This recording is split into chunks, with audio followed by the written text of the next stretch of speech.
Olá, meus amigos, dando início a mais uma aula dessa playlist Gotas de Sentença Criminal, eu vou tratar nessa aula das causas de aumento e diminuição de pena. Recomendo a você que não viu os vídeos anteriores, que antes de assistir essa aula, assista às aulas anteriores, são 10 a 20 minutinhos, para que então você compreenda dicas perfeitas para elaborar uma sentença penal condenatória tecnicamente adequada. Então, sem mais delongas, vamos iniciar hoje o estudo das causas de aumento e diminuição de pena. O artigo 68 do Código Penal vai nos dizer o seguinte: a pena base vai ser fixada atendendo ao critério 59. Então, aqui eu tenho a primeira fase, dosimetria. Em seguida, circunstâncias atenuantes e agravantes. Segunda fase. Por último, causas de aumento e diminuição, ou causa de diminuição e aumento. Essa é a ordem do 68. Nós já trabalhamos as circunstâncias judiciais e as agravantes e atenuantes. Hoje vamos encerrar a técnica, né, de elaboração de sentença penal condenatória com as causas de aumento e diminuição de pena. Antes de mais nada, eu tenho que explicar a vocês, e é um pouco, digamos assim, lógico, mas eu tenho que falar, o que são as causas de aumento e diminuição de pena. Elas estão previstas ou na parte geral, por exemplo, o artigo 14, inciso 2, a tentativa, é uma causa de diminuição obrigatória prevista na parte geral, como também na parte especial. Por exemplo, o artigo 157, crime de roubo, prevê várias causas de aumento de pena, ou com um patamar variável, ou com um patamar fixo, que nós vamos trabalhar o exemplo aqui nessa aula. Então, elas podem estar previstas tanto na parte geral como na parte especial, no que trata dos crimes. Especificamente na parte especial 121, como eu disse, o 157, dentre outros crimes. Bom, o parágrafo 1 vai dizer o seguinte: quando há concurso de causas de aumento ou diminuição previstas na parte especial, o juiz pode limitar-se a um só aumento ou a uma só diminuição e vai prevalecer a causa que mais aumente ou que diminua. O que quer dizer isso daqui, né? Então, eu tenho um concurso, por exemplo, entre causas de aumento de pena previstas, uma na parte geral e outra na parte especial. Nesse caso, eu não posso utilizar essa regra no artigo 68, parágrafo 1, porque eu tenho uma causa que é obrigatória prevista na parte geral. Então, ela deve obrigatoriamente ser aplicada. Não há que se falar, portanto, em concurso de causa de aumento e diminuição. No entanto, se eu tenho, por exemplo, causas de aumento previstas na parte especial, e nesse caso eu posso sim aplicar a regrinha do 68, parágrafo único, no sentido de limitar a um só aumento ou a uma só diminuição. Então, imaginemos que eu tenho duas causas de aumento de pena previstas lá no artigo 157 do Código Penal. Abra o código aí para que nós possamos dar uma olhada. Vejam, vamos lá no artigo 157, parágrafo 2º. A pena aumenta-se de 1/3 até a metade. Então, atenção, eu tenho uma fração variável, 1/3 até a metade. O juiz, então, ele pode, nessa circunstância, variar o patamar, escolher o patamar mínimo, o patamar máximo ou intermediário, a depender do caso concreto. E para isso ele tem que fundamentar. Ele não pode apenas aumentar, por exemplo, o patamar máximo, tão somente em razão do número de causas de aumento. Existe súmula do STJ nesse sentido em relação ao crime de roubo. Então, atente-se para esse ponto. É a súmula 443 do STJ, já é uma súmula antiga, né? Então o juiz, a súmula diz o seguinte: o aumento na terceira fase de aplicação da pena no crime de roubo circunstanciado exige fundamentação concreta, não sendo suficiente apenas valer-se do número de majorantes. Então o juiz ele tem que se atentar para essa fundamentação. Ele não pode tão somente aumentar em razão, por exemplo, de existirem 3 causas de aumento, colocar lá a fração máxima. Ele tem que escolher e fundamentar. Fundamentar como? Por exemplo, o crime foi praticado no período noturno ou então na zona rural, circunstâncias que tornam mais graves aí,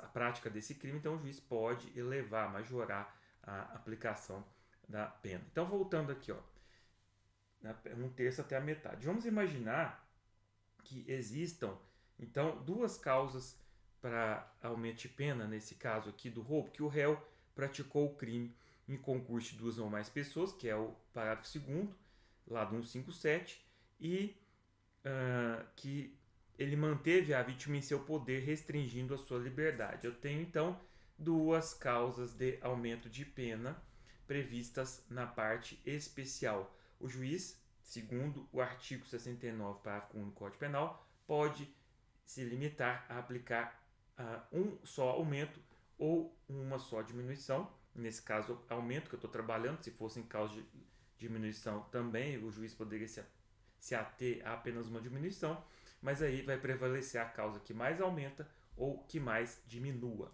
Então, essa é a regra. Nesse caso, as duas causas de aumento estão previstas na parte especial, então o juiz pode fazer essa escolha. Como eu disse a vocês, se tivesse uma prevista na parte geral e outra na parte especial, o juiz não teria essa liberdade. E por último, deixa eu apagar aqui, só um minutinho. E por último, então, são três hipóteses, né?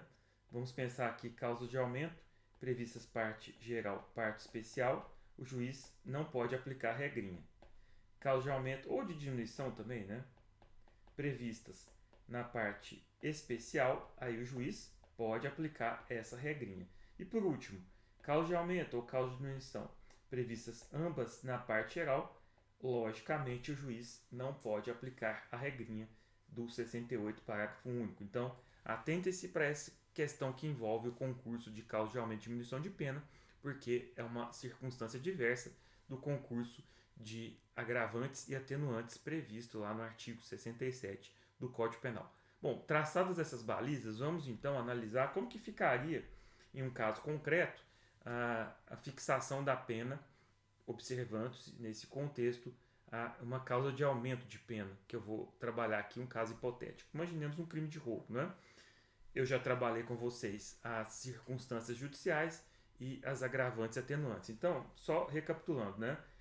O juiz, então, depois de analisar o 69, observa que não há circunstâncias judiciais, fixa na pena mínima lá do roubo, que é de 4 anos de reclusão, pagamento de 10 dias multa. Beleza, não havia nesse contexto, imaginemos uma situação hipotética, nenhuma circunstância judicial que devesse ser reconhecida negativamente.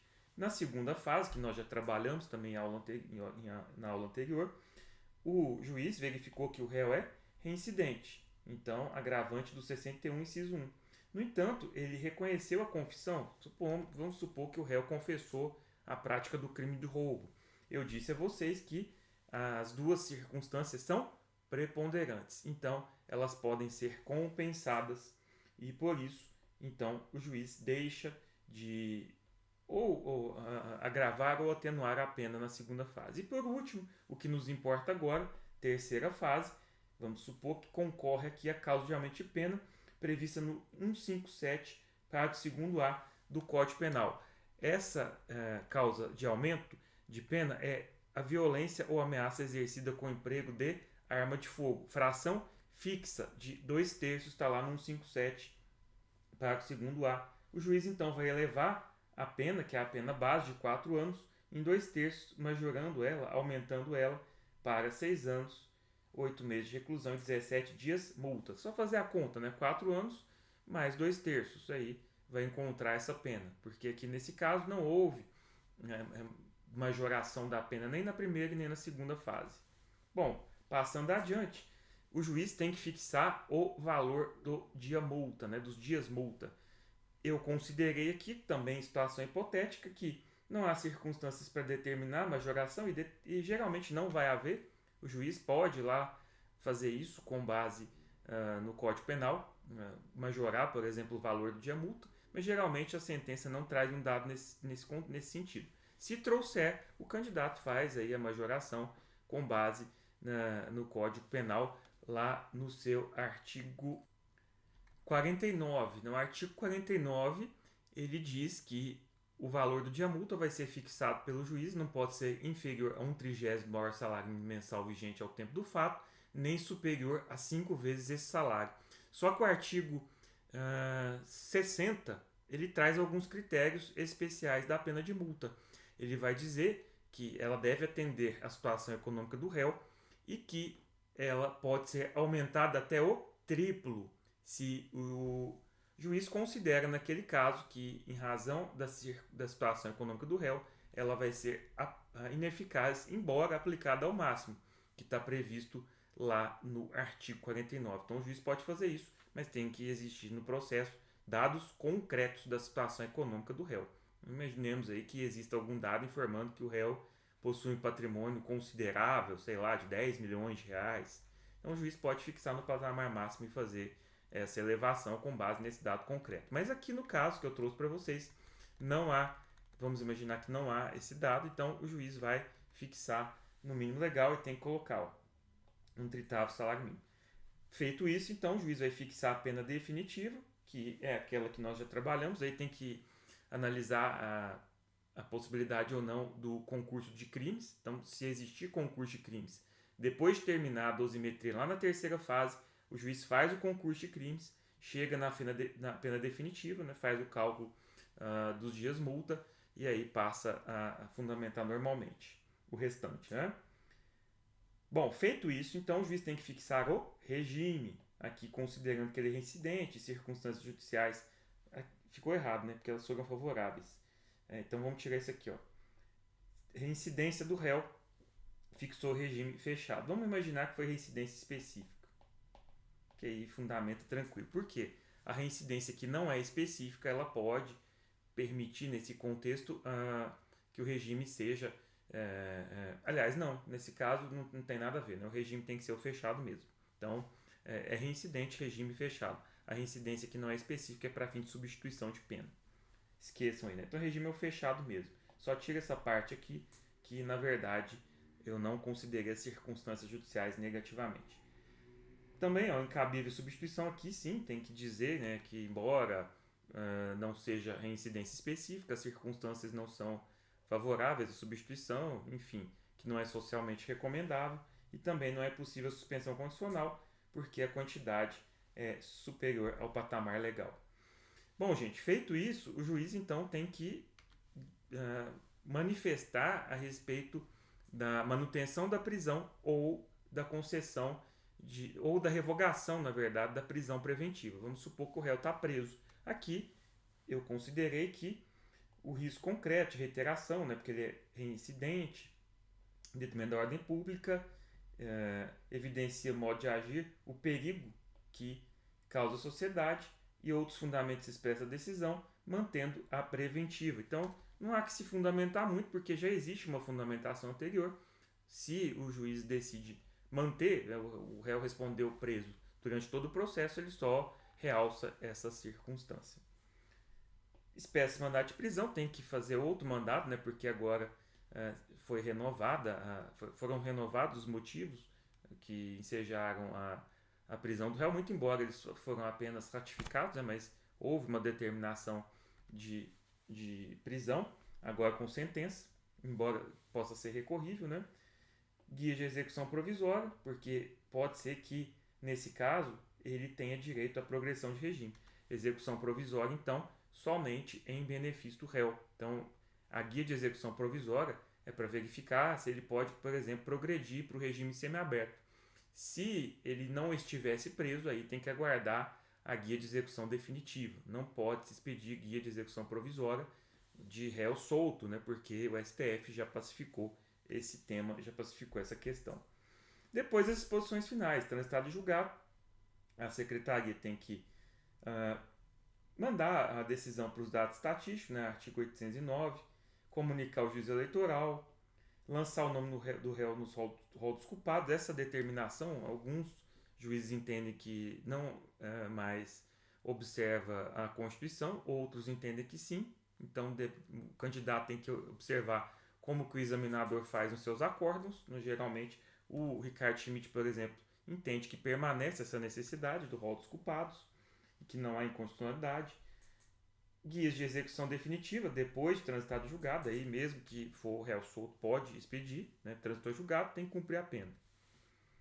Conforme o artigo 105, claro que o candidato na sentença não precisa colocar todos os artigos, mas é interessante que coloque, porque vai poder consultar. Né? Então, pega a lei, né, o Código de Processo Penal, finalmente na parte final, que ninguém lê, mas é importante, e só menciona, não precisa transcrever o dispositivo, eu já disse isso em aulas anteriores. Por fim, comunicações necessárias, se houver vítima, nesse caso, imaginemos que seja roubo e que a vítima está viva, ficou faltando aqui, tem que determinar a comunicação da vítima, acho que é artigo 200 ou 201 do Código de Processo Penal, tem que colocar nas disposições finais, né, porque a vítima tem o direito de ser intimada de todos os atos processuais, principalmente da sentença. Então o juiz tem que colocar isso daí. Se for, por exemplo, um crime de tráfico, nas disposições finais também tem que colocar a determinação para destruição de droga apreendida, e aí tem que ir lá na lei 11.343 colocar o artigo, né, porque é importante, demonstra conhecimento. Bom, condena o réu ao pagamento de custas, despesas, se for réu que é defendido, por exemplo, pela defensoria, pode condenar e suspender, em conformidade com a legislação, coloca também a lei, e por fim, data e assinatura sem fazer a identificação. Bom, gente, então eu vou encerrar essa aulinha, e aí a gente encerra, né, essa recomendação de como elaborar uma sentença penal condenatória, com base em técnica que certamente pode levar o candidato à aprovação. Então, como eu disse, eu recomendo aí que assistam a essa playlist, ela pode ser muito útil para você que deseja prosseguir nos concursos da magistratura ou mesmo alguém que deseja aprimorar os seus conhecimentos em relação à elaboração de sentença, até mesmo para quem, de certa forma, atua na advocacia para poder apresentar argumentos técnicos para, por exemplo, recorrer de uma determinada sentença penal condenatória. Então, creio que essas aulinhas servem para todos. É isso daí, um grande abraço, até a próxima, fiquem com Deus. Tchau, tchau.